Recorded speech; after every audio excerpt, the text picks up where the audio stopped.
आज हम लोग बात करेंगे पोटेंशियल एनर्जी के बारे में ना, कॉन्सेप्ट ऑफ पोटेंशियल एनर्जी। इसमें हम लोग जानेंगे एक कंजर्वेटिव फोर्स क्या होता है वो, और पोटेंशियल एनर्जी और वर्क के बीच एक रिलेशन हम लोग समझेंगे। इसका काम, इस टॉपिक का काम क्लास 12th के चैप्टर नंबर 2 में बहुत ज्यादा यूज होता है। समझ लो कि हम लोग एक प्रकार से जो अभी पढ़ने वाले हैं वो एक तरह से क्लास 12 चैप्टर 2 का एक बेसिक क्लास होता है। ये पहला क्लास भी इसको कह सकते हैं, क्लास 12 चैप्टर 2 का। देखो समझते हैं हम लोग कि जो पोटेंशियल एनर्जी है वो एक्चुअल में क्या होता है, मैकेनिकल एनर्जी का पार्ट है। एनर्जी के टॉपिक में हम लोग बात किए थे। एक काइनेटिक एनर्जी तो हम लोग समझे, काइनेटिक एनर्जी के अलावा एक होता है पोटेंशियल एनर्जी ना। काइनेटिक एनर्जी और पोटेंशियल एनर्जी मैकेनिकल एनर्जी का ही पार्ट होता है। मैकेनिकल एनर्जी क्या है भाई, किसी भी ऑब्जेक्ट के मोशन और उसके पोजीशन के कारण, ये जैसे इस हाइट पे लेके आए हैं, पोजीशन यहां है, तो अभी इसके अंदर क्या आ गया, पोटेंशियल एनर्जी। अगर ये अर्थ के सरफेस पे रखा हुआ है तो इसके पास पोटेंशियल एनर्जी नहीं है, लेकिन इसका पोजीशन चेंज कर दिए तो अब इसके अंदर पोटेंशियल एनर्जी आ गया। छोड़ेंगे तो ये भाग जाएगा। तो इसका मतलब कि हम लोग पोजीशन बदले तो क्या हो गया, उसके अंदर एक एनर्जी आया, और वो एनर्जी का नाम क्या है, पोटेंशियल एनर्जी। ग्रेविटी के कारण आया तो ग्रेविटेशनल पोटेंशियल एनर्जी। तो किसी भी ऑब्जेक्ट में मोशन के कारण जो एनर्जी होता है वो काइनेटिक एनर्जी है, लेकिन पोजीशन के कारण जो एनर्जी होता है वो हमारा पोटेंशियल एनर्जी है। पोजीशन के कारण पोटेंशियल एनर्जी, पोजीशन के कारण पोटेंशियल एनर्जी। अच्छा, यह पोटेंशियल एनर्जी मैकेनिकल एनर्जी का ही एक टाइप है। अच्छा, तो पोटेंशियल एनर्जी क्या है, is a type of mechanical energy due to the position of an object. Due to the position of an object, object के पोजीशन के कारण जो उसमें एनर्जी आता है वही। और भी विस्तार से बातचीत करते हैं इसमें हम लोग। पोटेंशियल एनर्जी आखिर डेवलप कहां से होता है, जैसे कि अर्थ के सरफेस पे अगर कोई ऑब्जेक्ट रखा हुआ है, ठीक है, अर्थ के सरफेस पे अगर कोई ऑब्जेक्ट है, हम लोग अगर इसके ऊपर फोर्स लगा करके इसको क्या करते हैं, इसको उठा करके यहां से यहां लेकर के आते हैं। ऑब्जेक्ट के ऊपर फोर्स लगा करके इसको यहां से उठा करके यहां तक लेकर के आ रहे हैं। तो जो हम लोग यहां पर फोर्स लगा करके इसको यहां से यहां तक लाए तो कुछ वर्क किए। हम लोग इधर से क्या किए, फोर्स लगा रहे, और फोर्स इनटू डिस्प्लेसमेंट भी इधर हो रहा है। हम जो एक्सटर्नल फोर्स लगाएं, एक्सटर्नल फोर्स किसके अगेंस्ट लगाएं, ग्रेविटेशनल फोर्स के अगेंस्ट। ग्रेविटेशनल फोर्स तो नीचे काम कर रहा है, और जो एक्सटर्नल फोर्स हम लोग जो लगा रहे हैं वो इस ग्रेविटेशनल फोर्स के अगेंस्ट लगा रहे हैं, उसके विरोध में, उल्टा। और लगा करके इस पेन को यहां से यहां तक लेके आए तो कुछ वर्क किए। वर्क हमारा क्या हो गया, चूंकि फोर्स भी इधर है और डिस्प्लेसमेंट भी इधर है, तो फोर्स इंटू डिस्प्लेसमेंट करेंगे। वर्क का फॉर्मूला क्या आता, force into displacement into cos theta. Force भी इधर है, डिस्प्लेसमेंट भी इधर ही है, और दोनों एक ही डायरेक्शन में है, तो थीटा क्या हो गया, 0 डिग्री। तो कॉस 0 होता है 1, तो खाली फोर्स इंटू डिस्प्लेसमेंट करेंगे, फोर्स इंटू डिस्प्लेसमेंट, ये क्या आ जाएगा, वर्क। ठीक है, तो फोर्स इंटू डिस्प्लेसमेंट हमारा वर्क हुआ। ये वर्क किए, वर्क करके हम लोग ऑब्जेक्ट को यहां से उठा करके यहां तक लेकर के आए। तो हम जो वर्क किए वही वर्क इस पेन के एनर्जी के रूप में जमा हो जाएगा, जिसको हम लोग कहेंगे पोटेंशियल एनर्जी ना। तो इस ग्रेविटेशनल फोर्स के अगेंस्ट जो हम लोग वर्क करते हैं, और वर्क करके इसको डिस्प्लेस किए, उसके कारण जो इसमें पोजीशन चेंज किए इसका, तो इसमें जो एनर्जी जमा हुआ, उसी जमा हुए एनर्जी को हम लोग कहेंगे क्या, पोटेंशियल एनर्जी। ठीक है, अच्छा, तो यहां पर ग्रेविटेशनल फोर्स के अगेंस्ट वर्क किए थे, ठीक है, वही वर्क हमारा पोटेंशियल एनर्जी के रूप में जमा हो जाएगा इसमें। फिर जैसे इसको छोड़ेंगे तो वापस नीचे गिरेगा। अच्छा, ठीक ठीक। और एक बात, जब इसको हम लोग यहां ले जाकर के छोड़ेंगे तो जब ये नीचे गिरेगा तो इसका हाइट कम होगा, हाइट कम होगा धीरे धीरे। तो जैसे जैसे ये नीचे आएगा तो इसका पोटेंशियल एनर्जी कम हो जाएगा। पोटेंशियल एनर्जी का फॉर्मूला 9th क्लास में लोग पढ़ता है, mgh। ग्रेविटी के कारण जो पोटेंशियल एनर्जी आता है, ग्रेविटेशनल पोटेंशियल एनर्जी, वो होता है mgh, स्थितिज ऊर्जा हिंदी में कहते हैं इसको। तो जैसे जैसे हाइट मेरा कम होगा तो इसका पोटेंशियल एनर्जी कम होता जाएगा, और हाइट कम होने के साथ साथ इसका रफ्तार बढ़ेगा। जैसे जैसे ये नीचे आएगा इसका रफ्तार बढ़ेगा ना, जैसे जैसे नीचे जाएगा तो इसका रफ्तार बढ़ता जाएगा। इसका मतलब काइनेटिक एनर्जी बढ़ेगा। तो इसका मतलब ये हुआ कि जैसे ही हम लोग जब इस ऑब्जेक्ट को छोड़ते हैं तो हाइट नीचे जा रहा है तो पोटेंशियल एनर्जी में लॉस हो रहा है और जो काइनेटिक एनर्जी है उसमें गेन हो रहा है। नहीं, ये जैसे इसको छोड़े तो जब ये नीचे जा रहा है तो हाइट कम होने के कारण mgh में h कम हो रहा है, हाइट कम हो रहा है तो पोटेंशियल एनर्जी कम हो रहा है, लेकिन रफ्तार बढ़ता जा रहा है तो काइनेटिक एनर्जी बढ़ता जा रहा है। तो हम लोग ऐसा भी लिख सकते हैं कि लॉस इन पोटेंशियल एनर्जी बराबर गेन इन काइनेटिक एनर्जी ना। पोटेंशियल एनर्जी में जो लॉस होगा उसके कारण काइनेटिक एनर्जी में क्या होगा, गेन होगा ना। ये बात को हम लोग लिख सकते हैं। ठीक है, सेम चीज को हम लोग अब एक स्प्रिंग वगैरह में उसमें हम लोग समझते हैं। जैसे मान लिया जाए अपने पास कोई एक स्प्रिंग है इस तरीके से, ठीक है, और स्प्रिंग से एक ब्लॉक बंधा हुआ है। ठीक है, तो यहां पर भी हम लोग स्प्रिंग के केस में भी सेम चीज डिस्कस कर सकते हैं। या जो स्प्रिंग दिया हुआ है इसमें अगर हम लोग एक काम करते हैं, इस स्प्रिंग को अगर खींचते हैं, ठीक है, तो खींचेंगे तो क्या होगा जरा देखा जाए तो स्प्रिंग को जब इधर खींच करके लेकर के जाएंगे, यानी कि ऐसे है स्प्रिंग को इधर खींच करके लेके जाएंगे, तो हम लोग जो स्प्रिंग फोर्स इधर काम कर रहा है उसके विरोध में, स्प्रिंग फोर्स जो इधर काम कर रहा है उसके विरोध में उधर फोर्स लगाए और लगा करके इसको क्या किए, खींच करके इधर लेकर के आए। तो हमको कुछ वर्क करना पड़ा होगा और इस स्प्रिंग को खींच करके यहां तक लाने में जो वर्क करना पड़ा वही वर्क इसके पोटेंशियल एनर्जी के रूप में जमा हो जाएगा। जैसे ही स्प्रिंग को छोड़ेंगे तो तुरंत स्प्रिंग क्या होगा, इधर भागेगा तेजी से। यानी जब इसको खींच के यहां लेकर के आए हुए हैं तो इसके पास कुछ एनर्जी जमा हो गया। कैसे जमा हुआ भाई, तो हम इसको यहां से खींच करके यहां तक जो लाए, लाने में जो वर्क किए वही वर्क इसके पोटेंशियल एनर्जी के रूप में जमा हो गया। सेम चीज अगर मान लिया जाए यहां पे कोई पॉजिटिव चार्ज है, ठीक है, और यहां पे कोई पॉजिटिव चार्ज है, इस पॉजिटिव चार्ज को उठा के हम इसके करीब लेकर के आ गए और ला करके यहां पे रख दिए। तो ला के यहां पे रखेंगे, छोड़ेंगे तो क्या होगा, ये भाग जाएगा। यानी कि जब इसको यहां पे यहां ला करके रखे तो इसके पास कुछ एनर्जी आ गया, पोटेंशियल एनर्जी आ गया, और उसी पोटेंशियल एनर्जी को हम लोग अब जैसे इस चार्ज को छोड़ेंगे तो ये क्या हो जाता है, भाग जाता है। यानी जब हम इस चार्ज को यहां से यहां तक लाए होंगे तो ये पॉजिटिव चार्ज उसका विरोध कर रहा होगा उधर, ये पॉजिटिव उस पॉजिटिव को उधर धक्का मार रहा होगा, लेकिन फिर भी हम लोग इसको क्या किए, जबरदस्ती यहां से यहां तक लेकर के आए। तो लाने में जो हम वर्क किए वही वर्क इसमें क्या हो जाएगा, पोटेंशियल एनर्जी के रूप में जमा हो जाएगा। ये पॉजिटिव चार्ज उस पॉजिटिव चार्ज को उधर धक्का मार रहा है, लेकिन हम इसको जबरदस्ती इधर लेके आ रहे हैं। लाने में जो वर्क करेंगे वही वर्क डन इसका पोटेंशियल एनर्जी के रूप में जमा हो जाएगा। जैसे एक बाल्टी में पानी भरा हुआ है, बॉल है, बॉल को ऐसे ऊपर में रखे तैर रहा है, बॉल को जबरदस्ती ऐसे डुबा दिए तो कुछ वर्क किए और वही वर्क उसके बॉयंट पोटेंशियल एनर्जी के रूप में जमा हो जाएगा। बॉयंसी का फोर्स काम करता है ना, उत्प्लावन बल, बॉयंट पोटेंशियल एनर्जी के रूप में जमा हो जाएगा। जैसे बॉल को छोड़ेंगे तो नीचे से क्या होगा, बॉल फट से ऊपर भाग जाता है। मैग्नेट में भी होता है, जबरदस्ती दो मैग्नेट का सेम पोल को सामने लाके रख दिए हैं, वर्क किए ना, कुछ एक पोल यहां है, उल्टा सेम पोल को लेकर के आए और ला करके यहां रख दिए, जैसे छोड़ेंगे तो मैग्नेट भाग जाता है। यानी कुछ वर्क किए हम लोग लाने में। तो जो हम लोग वर्क करते हैं, जैसे यहां पर स्प्रिंग फोर्स काम कर रहा था इधर, लेकिन हम लोग खींचे उधर, स्प्रिंग फोर्स के विरोध में काम किए। ग्रेविटेशनल फोर्स इस पेन पे किधर लग रहा, नीचे, लेकिन हम लोग वर्क करने के लिए इसको किधर लेकर के गए, ऊपर, स्प्रिंग फोर्स के विरोध में।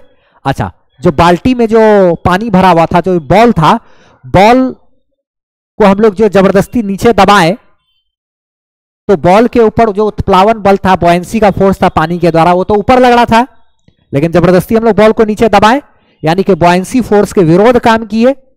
ग्रेविटेशनल फोर्स जो नीचे लग रहा है उसके विरोध काम किए, स्प्रिंग फोर्स जो इधर लग रहा है उसके विरोध काम किए, ये पॉजिटिव चार्ज इसको उधर धकेलना चल रहा है लेकिन इसके विरोध में काम किए। तो जब भी ये जो जितना भी फोर्स है ना, जैसे कि स्प्रिंग फोर्स हो गया, बॉयंसी का फोर्स हो गया, उसके बाद मैग्नेटिक फोर्स हो गया, इलेक्ट्रिक फोर्स हो गया, दो चार्ज के बीच लगने वाला इलेक्ट्रिक फोर्स, दो मैग्नेट के बीच लगने वाला मैग्नेटिक फोर्स, पानी में लगने वाला बॉयंसी का फोर्स, ठीक है, इन सभी फोर्स को बोला जाता है कंजर्वेटिव फोर्स। इन सभी फोर्स को कंजर्वेटिव फोर्स बोला जाता है, क्योंकि इसमें कंजर्वेटिव फोर्स के अगेंस्ट उसके विरोध में अगर हम काम करें, कुछ डिस्प्लेसमेंट कर दे और ऑब्जेक्ट को छोड़े तो वो भाग जाएगा। ऐसा होता है ना, ग्रेविटी में भी इसके अगेंस्ट काम करके छोड़ दे तो ये भाग जाएगा, इसमें भी इधर लगना चाह रहा है लेकिन इसके अगेंस्ट काम करके छोड़ दे तो ये भागेगा।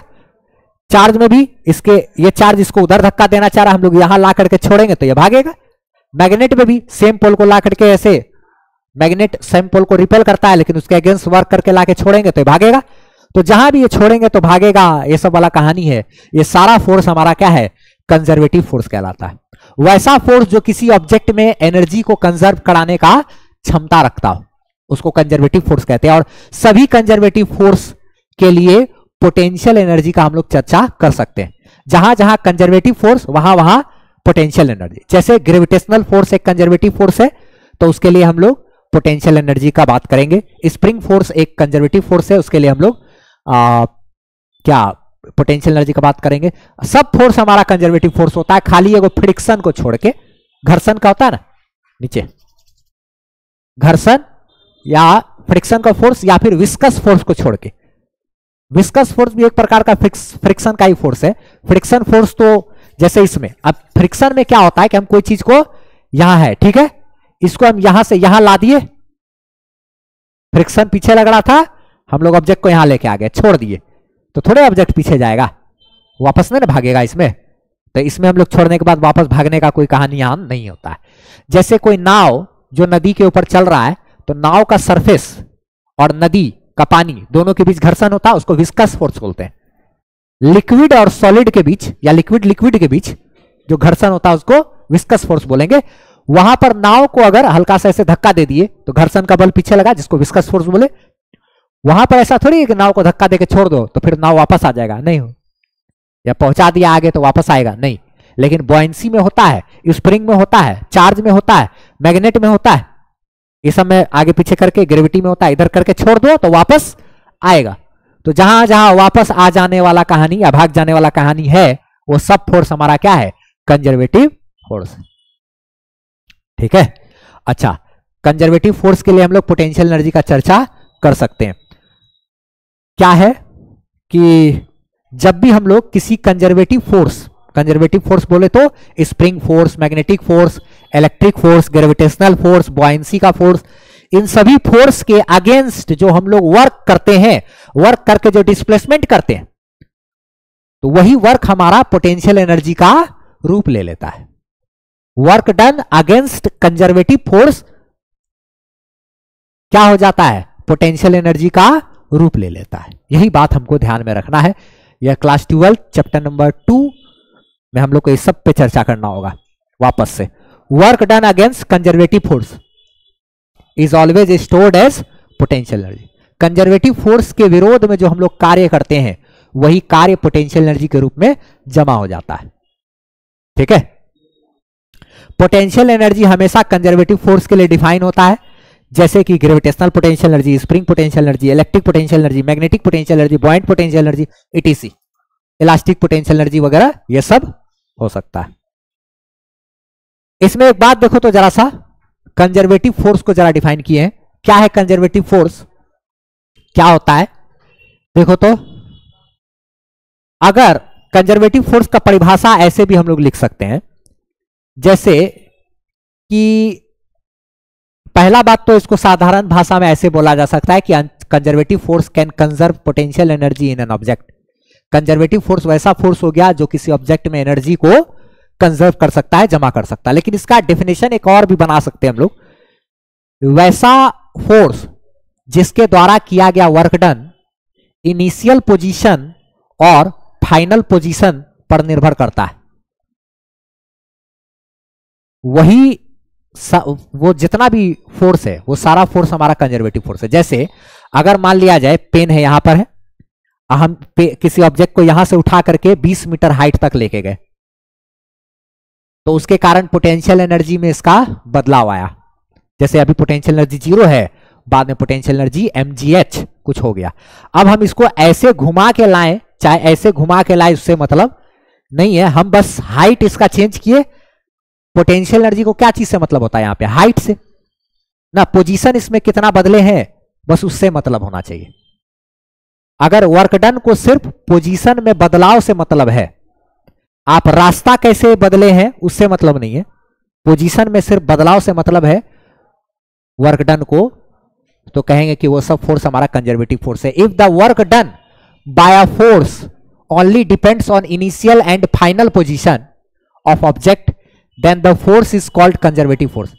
अगर किसी फोर्स के द्वारा किया गया वर्क डन सिर्फ ऑब्जेक्ट के इनिशियल पोजीशन और फाइनल पोजीशन पर निर्भर करता है कि पोजीशन में कितना बदलाव हुआ है, डिस्प्लेसमेंट कितना हुआ है, बस वो देखिए, क्या डिस्टेंस घुमाए हैं वो नहीं, डिस्प्लेसमेंट कितना है, सिर्फ उसी पे डिपेंड करता है, तो कहेंगे कि हाँ वैसा फोर्स हमारा क्या है, कंजर्वेटिव फोर्स है। वैसा फोर्स जिसके द्वारा किया गया वर्क डन सिर्फ और सिर्फ ऑब्जेक्ट के इनिशियल और फाइनल पोजीशन पर निर्भर करता है,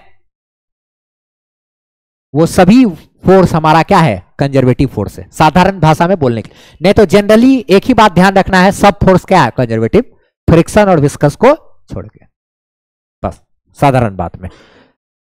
इसी में एक चीज और भी लोग डेफिनेशन लोग बनाते हैं कि if work done by a force in its round trip journey is zero then the force is said to be a conservative force. क्या बात मतलब है, जैसे कि अगर मान लिया जाए एक ऑब्जेक्ट को यहां है, इस ऑब्जेक्ट को यहां से अर्थ के सरफेस पे है, पोटेंशियल एनर्जी जीरो, इसको यहां से यहां लेके गए, यहां लेके गए, घुमा के फिर यहीं लेके आ गए, तो डिस्प्लेसमेंट क्या हो गया, जीरो। तो डिस्प्लेसमेंट अगर जीरो है तो वर्क डन जीरो, तो कहेंगे क्या कि जिस फोर्स के कारण डिस्प्लेसमेंट जीरो होने पे वर्क डन अगर जीरो हो जा रहा है, जहां से चले वापस वहीं पहुंच गए, तो राउंड ट्रिप जर्नी कहलाएगा। जहां से चले वापस वहीं पहुंच गए तो round trip journey, displacement zero, displacement zero होने से अगर वर्क डन जीरो हो जा रहा है जिस फोर्स के द्वारा, वह फोर्स हमारा क्या है, कंजर्वेटिव फोर्स। इस तरह से डिफाइन कर सकते हैं हम लोग। अ conservative force can conserve potential energy in an object. एक कंजर्वेटिव फोर्स किसी भी ऑब्जेक्ट में पोटेंशियल एनर्जी को स्टोर कर सकता है। पोटेंशियल एनर्जी, ये कंजर्वेटिव फोर्स का ये सब उदाहरण हो गया, gravitational force, spring force, electric force, magnetic force, buoyant force ना, बॉयंसी का फोर्स, ये सब सारा चीज।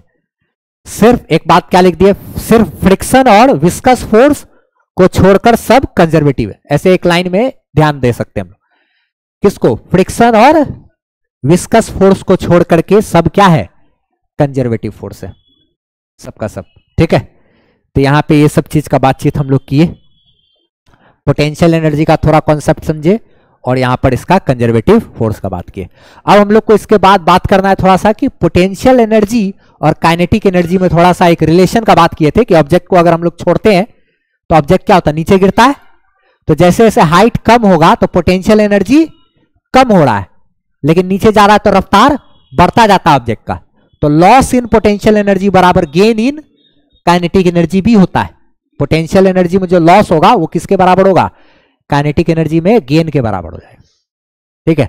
और पोटेंशियल एनर्जी और वर्क के बीच एक रिलेशन होता है, क्योंकि हम लोग पोटेंशियल एनर्जी के डेफिनेशन में एक बात किए कि जो हम लोग वर्क करते हैं कंजर्वेटिव फोर्स के विरोध में, वही वर्क हमारा पोटेंशियल एनर्जी के रूप में जमा होता है। तो आखिर वर्क और पोटेंशियल एनर्जी में क्या रिलेशन है, अब वो समझेंगे हम लोग, वो बहुत खास चीज है, वो जो रिलेशन है ये और इसके बाद ये, और फिर अब हम लोग वर्क और पोटेंशियल एनर्जी का रिलेशन देखते हैं। अब हम लोग आगे बात करेंगे relation between work and potential energy. हम लोग एक बात जाने थे कि हम लोग जितना वर्क करते हैं वही वर्क पोटेंशियल एनर्जी का रूप लेता है।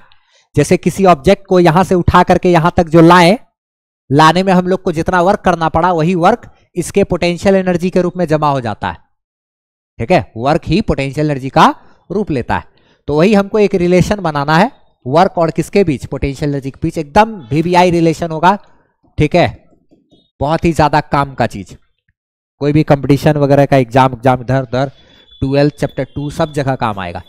क्या चीज है, देखो, जैसे कि अगर मान लिया जाए यहां पर एक ऑब्जेक्ट है, ठीक है, ये, ठीक, इस ऑब्जेक्ट के ऊपर हम लोग फोर्स लगाएं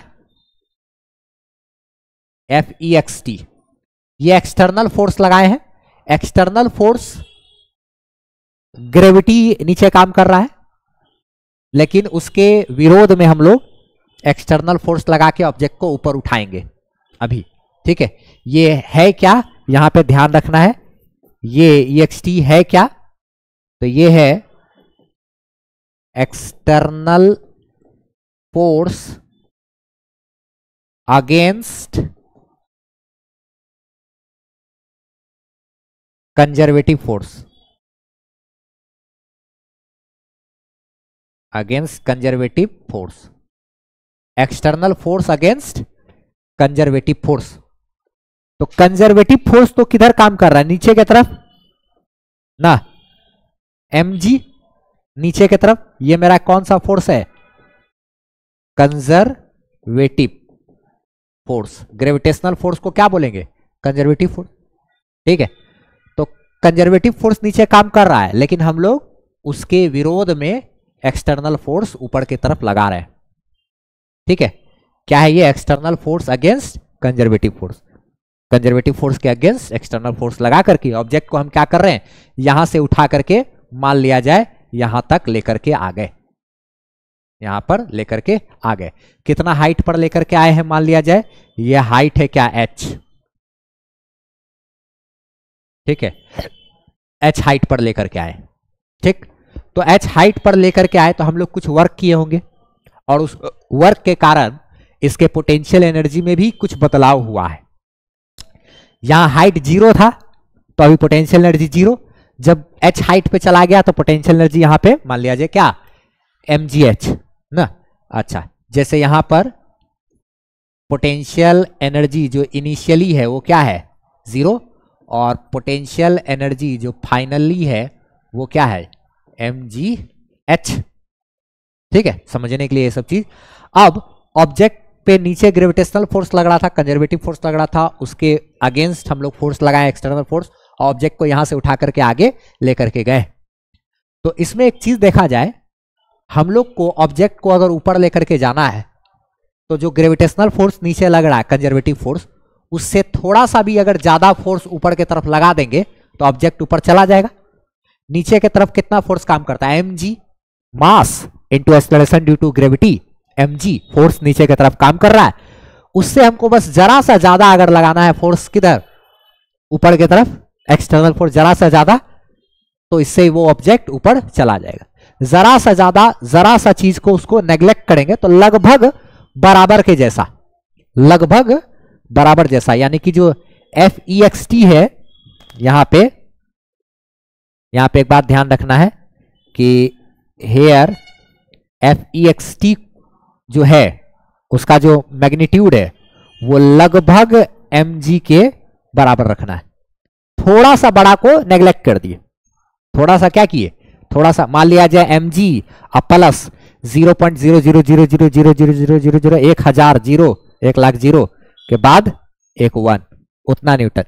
यानी जरा सा भी ज्यादा फोर्स, mg से जरा सा भी ज्यादा फोर्स ऊपर लगाएंगे तो ऊपर चला जाएगा ऑब्जेक्ट, और उस जरा सा चीज को क्या किए? नेग्लेक्ट किए, तो लगभग mg के बराबर का फोर्स हमको लगाना पड़ेगा ऑब्जेक्ट को क्या करने के लिए? ऊपर ले जाने के लिए। अच्छा, तो अगर हम यहां पर वर्क की बात करें, देखो तो वर्क डन बाय एक्सटर्नल, ये क्या है? Work done by external force ना। ये क्या? वर्क डन बाय FEXT ना। एक्सटर्नल फोर्स जो लग रहा है कंजर्वेटिव फोर्स के अगेंस्ट, उसी के द्वारा किया गया वर्क डन है वो। और उस वर्क डन को अगर हम निकालेंगे तो ये वर्क डन बराबर हमारा देखो तो क्या आएगा? वर्क डन बराबर होता है force into displacement into cos theta. इसका फॉर्मूला Fx कॉस थीटा। देखो तो फोर्स हमारा जो लग रहा है ऊपर के तरफ, वो फोर्स लगभग किसके बराबर है? ये जो FEXT है, ये क्या? FEXT इंटू क्या करेंगे? डिस्प्लेसमेंट। अच्छा, इंटू कॉस थीटा। तो फोर्स जो लग रहा है हमारा ऊपर के तरफ, वो तो लगभग किसके बराबर है? mg के बराबर, mg से जरा सा ज्यादा, यानी कि लगभग mg के बराबर। तो mg इंटू कितना हाइट, इसको यहां से यहां तक कितना डिस्प्लेसमेंट किए हैं? h। अच्छा, कॉस थीटा में थीटा देखो तो फोर्स लग रहा है ऊपर, ऑब्जेक्ट जा भी रहा है ऊपर, तो फोर्स जिधर डिस्प्लेसमेंट भी उधर ही है। तो फोर्स डिस्प्लेसमेंट दोनों एक ही दिशा में है, तो एंगल क्या हो गया इनके बीच? 0 degree. Force into displacement into cos theta, जहां थीटा होता है फोर्स और डिस्प्लेसमेंट के बीच का एंगल, तो फोर्स भी ऊपर और डिस्प्लेसमेंट भी ऊपर ही है, तो दोनों एक ही डायरेक्ट। तो ये cos 0 क्या होता है भैया 1, तो यानी कि जो WEXT आया हमारा work done by external agency ना अगेंस्ट ग्रेविटेशनल ये कंजर्वेटिव फोर्स, वो हमारा क्या है mgh। तो वर्क डन जो आया वो कितना आया mgh, जो हम लोग यहां से ऑब्जेक्ट को उठा करके यहां तक लाए, उस लाने में जो वर्क डन है हमारा वो वर्क कितना करना पड़ा हमको mgh का ना। अच्छा, तो अब देखो तो पोटेंशियल एनर्जी जो यहां पर था और पोटेंशियल एनर्जी जो यहां पर है, तो पोटेंशियल एनर्जी में जो चेंज आया वो चेंज भी कितना है 0 से mgh हो गया है। पहले पोटेंशियल एनर्जी था 0, अब बाद में पोटेंशियल एनर्जी कितना हो गया mgh। तो पोटेंशियल एनर्जी में चेंज कितना आया का, चेंज पोटेंशियल एनर्जी में कितना हुआ 0 से mgh हो गया, मतलब mgh का चेंज आया।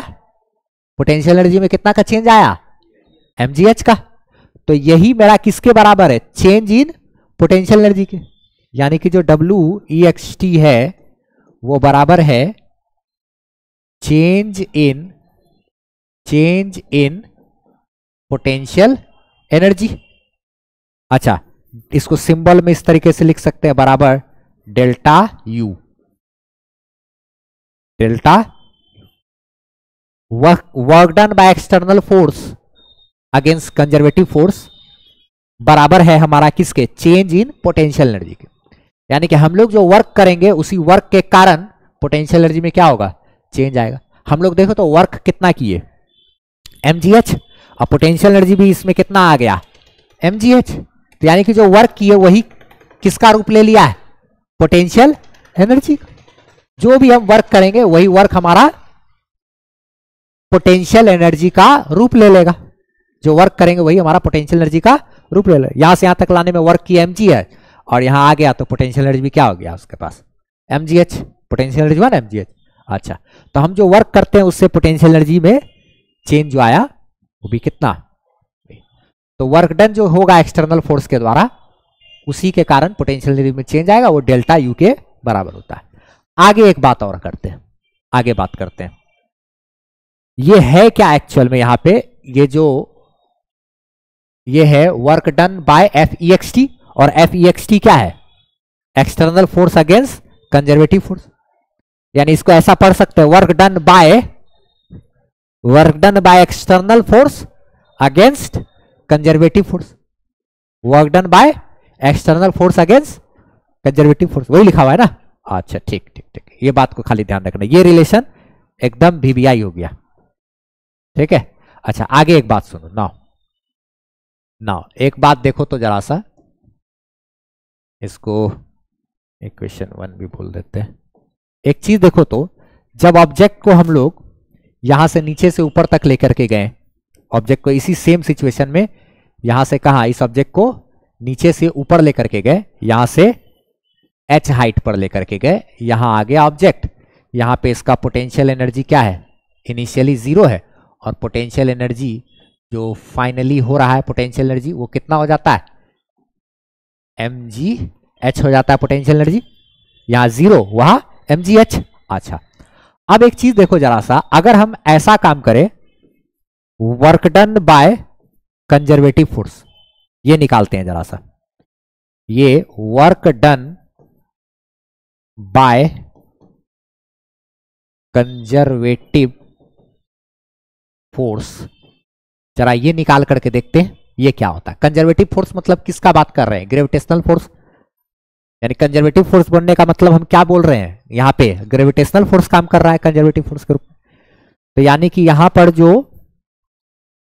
वो निकलेगा फॉर्मूला तो क्या होता है Fx cos थीटा। अच्छा, तो यहां पे देखो तो work done by conservative force कितना आ रहा है, जरा सा देखो तो, ये ऑब्जेक्ट को जब ऊपर लेके जाएंगे तो नीचे की तरफ जो फोर्स काम करेगा, नीचे की तरफ जो फोर्स काम करेगा यानी कि क्या कंजर्वेटिव फोर्स कितना होगा भाई mg, gravitational force, conservative force मतलब कौन ग्रेविटेशनल फोर्स, mg काम कर रहा है, तो यहां पे फोर्स हो गया क्या Fc। अच्छा, जिसको क्या mg अभी लिखेंगे, और डिस्प्लेसमेंट कितना की है यहां से लेके यहां तक लेकर के गए, यानी कि हाइट कितना h। अच्छा यहां पे देखो तो cos थीटा में ग्रेविटेशनल फोर्स यानी कि कंजर्वेटिव फोर्स लगता है नीचे, और ऑब्जेक्ट का डिस्प्लेसमेंट किधर हुआ है, ऊपर। ऑब्जेक्ट तो यहां से यहां गया ना, ऑब्जेक्ट कहां से कहां गया, यहां से यहां गया, डिस्प्लेसमेंट ऊपर है, डिस्प्लेसमेंट तो ऊपर हो रहा है, अब फोर्स नीचे लग रहा है, तो डिस्प्लेसमेंट ऊपर फोर्स नीचे, दोनों उल्टा डायरेक्शन में, तो 180 डिग्री का एंगल। इस बार एंगल कितना है, 180 डिग्री। तो यहां पे अगर देखा जाए जरा सा, work done by conservative force, तो एफसी कंजर्वेटिव फोर्स जो है वो कितना है हमारा, mg, नीचे की तरफ क्या है mg। अच्छा ठीक है, हाइट जो डिस्प्लेसमेंट है, ठीक है भाई, इंटू कॉस 180 क्या होता है, -1। तो work done by conservative force कितना आ रहा है, -mgh। Work done by conservative force हमारा क्या आ रहा है, -mgh। अच्छा ठीक है, तो और इसी चीज को देखो तो work done by conservative force minus, और इस mgh के जगह पे हम लोग क्या लिख सकते हैं, डेल्टा यू, देखो ना यहाँ, या चेंज इन पोटेंशियल एनर्जी वही ना, या फिर WEXT भी लिख सकते हैं, जो यहाँ पे तुम्हारे देखने में सुविधा रहे, WEXT ही रखो। चलो देखो ऐसे, mgh तो निकाले है ना, mgh हमारा क्या है, WEXT, work done by external force. अच्छा तो एक्सटर्नल फोर्स का वर्क डन और कंजर्वेटिव फोर्स का वर्क डन, दोनों का मान में निगेटिव साइन का अंतर है खाली। काहे निगेटिव साइन का अंतर आया, क्योंकि जो एक्सटर्नल फोर्स के द्वारा जब वर्क निकाल रहे थे तो उस समय फोर्स डिस्प्लेसमेंट एक ही दिशा में था, और जब कंजर्वेटिव फोर्स यानी ग्रेविटेशनल फोर्स के द्वारा जब निकाल रहे थे तो कंजर्वेटिव फोर्स नीचे और डिस्प्लेसमेंट ऊपर था। दोनों का मान बराबर आया, लेकिन दोनों में माइनस साइन का अंतर है, क्योंकि एक में फोर्स डिस्प्लेसमेंट एक ही दिशा में है, एक में फोर्स और डिस्प्लेसमेंट दोनों उल्टा दिशा में। ठीक है, ये एक छोटा सा बात है। अच्छा अब ये अगर इक्वेशन नंबर 2, तो एक चीज जरा सा ध्यान दो, तो यहां से हम लोग क्या क्या लिख सकते हैं, और ये WEXT किसके बराबर है, WEXT किसके बराबर, चेंज इन पोटेंशियल एनर्जी के बराबर ना। तो फ्रॉम 1 and 2 हम लोग ऐसा भी लिख सकते हैं, work done by conservative force बराबर माइनस डेल्टा यू।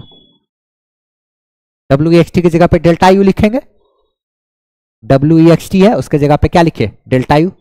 या फिर इसी चीज को और ऐसे भी लिख सकते हैं, डेल्टा यू बराबर minus work done by conservative force.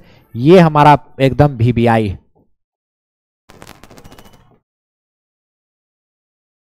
बहुत ज्यादा काम आता है। पोटेंशियल एनर्जी में जो चेंज आ रहा है ना, अच्छा इसको जरा समराइज कर देते हैं। पोटेंशियल एनर्जी में जो चेंज आ रहा है वो बराबर है WEXT के, तो देखो है ना, पोटेंशियल एनर्जी में जो चेंज आ रहा है वो किसके बराबर है, WEXT के। अच्छा ठीक है, बराबर है WEXT के, और वो बराबर है negative of work done by conservative force. ये डेल्टा यू इसके भी तो बराबर है, ये डेल्टा यू उसके भी तो बराबर है, यानी ये रिलेशन को ध्यान रखना है ना। क्या चीज ये बोल रहा है कि change in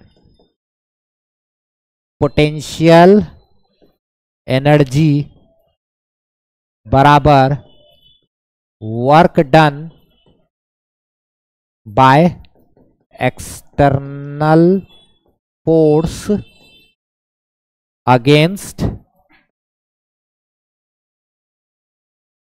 conservative, against conservative force, conservative force. और ये क्या है, work negative of work done by conservative force ना। ना ये जो है ये रिलेशन हमारा जो वैलिड होता है, ये सभी कंजर्वेटिव फोर्स के लिए वैलिड है। This relation is valid for all types of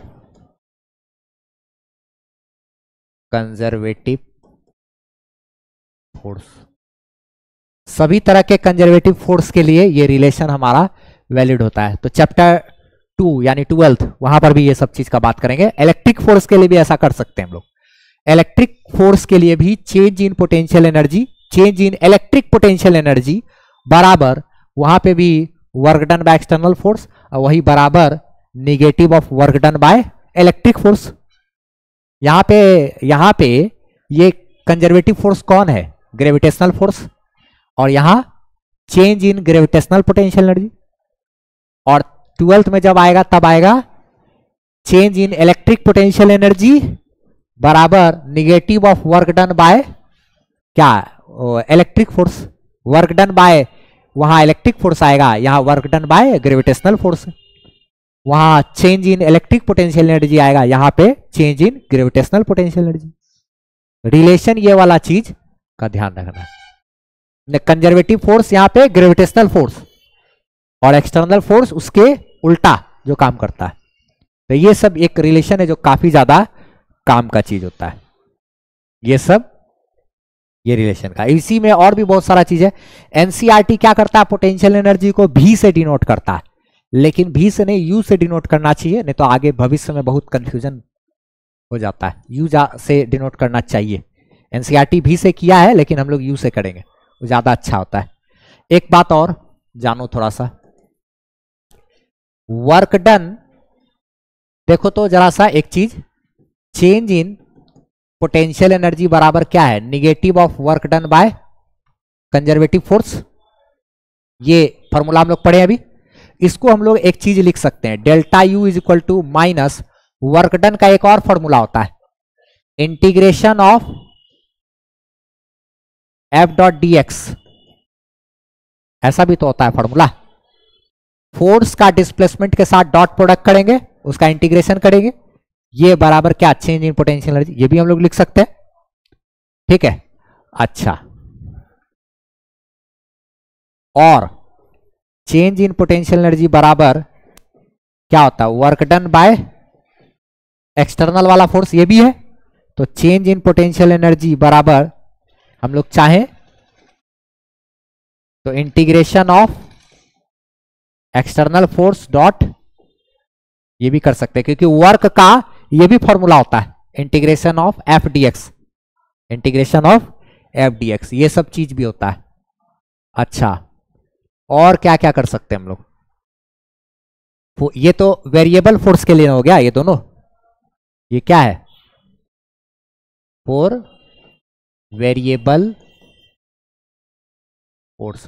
अच्छा, for constant force, constant force के लिए देखो तो चेंज इन पोटेंशियल एनर्जी बराबर निगेटिव ऑफ वर्क डन। अच्छा, work done by conservative force, ये फॉर्मूला तो अभी अभी हम लोग बनाए ना, चेंज इन पोटेंशियल एनर्जी बराबर negative of work done by conservative force. इसको और क्या क्या लिख सकते हैं? तो देखो तो जरा सा, देखो तो अगर फोर्स हमारा कांस्टेंट है तो माइनस वर्क डन का क्या फॉर्मूला होता है? F dot delta x. ऐसे भी कर सकते हैं, यहां पे दोनों का सीधा डॉट प्रोडक्ट। वर्क डन के जगह पे चाहे तो फोर्स और डॉट डिस्प्लेसमेंट लिख सकते हैं। वर्क डन का खाली फॉर्मूला लिखे है तो इसी रिलेशन में क्या किए, एक बार वर्क डन का ये फॉर्मूला लिखे, यहां पे एक बार वर्क डन का फॉर्मूला ये वाला, क्योंकि दो फॉर्मूला है वर्क डन का, एक कांस्टेंट फोर्स के लिए फोर्स और डिस्प्लेसमेंट का डॉट प्रोडक्ट, और एक है वेरिएबल फोर्स के लिए फोर्स और डीएक्स का इंटीग्रेशन। ये दो फॉर्मूला है वर्क का, बस सिर्फ वही दो फॉर्मूला को लिखे हैं यहाँ पे हम लोग। यहां से चाहे तो हम लोग ऐसा भी कर सकते हैं, ये इसके डिवाइड में आएगा, तो delta U by delta X is equal to minus F C, ये भी होता है, ठीक है। लिखो जरा सा इस पे, फिर बात करते हैं। इसमें एक छोटा सा चीज ध्यान से देखो जरा सा, इस वाले फॉर्मूला को एक टर्म में लिखा है इन डिफरेंशियल फॉर्म, इस फॉर्मूला को एनसीईआरटी में देखोगे तो एक चीज लिखा हुआ है, ये डेल्टा यू का मतलब चेंज इन पोटेंशियल एनर्जी भागा डिस्प्लेसमेंट बराबर माइनस कंजर्वेटिव फोर्स। इसी चीज को छोटा सा, अगर बहुत ही छोटा सा चेंज आता है पोटेंशियल एनर्जी में, यानी अगर ऑब्जेक्ट में डिस्प्लेसमेंट अगर बहुत छोटा सा होता है, उसके लिए इसको लिखा गया है ये D U by D X is equal to minus F, ये भी लिखा हुआ है ना। डेल्टा का मतलब होता है बड़ा सा चेंज इन पोटेंशियल एनर्जी और डी यू का मतलब होता है छोटा सा change in potential energy. Delta x का मतलब होता है बड़ा सा चेंज इन एक्स, बड़ा सा डिस्प्लेसमेंट, और डी एक्स का मतलब छोटा सा चेंज इन एक्स ना, ये चीज। तो ये भी एक छोटा छोटा। अब एनसीईआरटी को देखोगे तो एनसीईआरटी क्या किया है यहां पे, एक बात ध्यान रखना ना,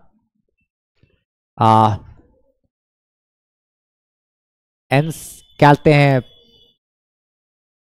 note for rough, in NCERT क्या किया है, यू के जगह पे भी इस्तेमाल किया है, यू के जगह पे ना, इन एनसीईआरटी यू के जगह भी है, ठीक है, बस इतने तो ध्यान रखना। लेकिन हम लोग यू लेकर के ही पढ़ाई करेंगे तो ज्यादा अच्छा रहता है, क्योंकि आगे चल करके हमको काम देगा ये 12th में। भी से जानते हो पोटेंशियल सब आ जाता है 12th के चैप्टर 2 में, तो वहां पे लोग कंफ्यूज करता है, इसलिए फिर आज हम पोटेंशियल एनर्जी को भी से दर्शा दें, या कल फिर यू से दर्शाना पड़ेगा, तो इसलिए कंफ्यूजन पैदा ना हो। तो ये सब चीज, ये ऐसे ऐसे करके ये वाला रिलेशन, ठीक है, D U by D X minus F X, ये सब चीज है।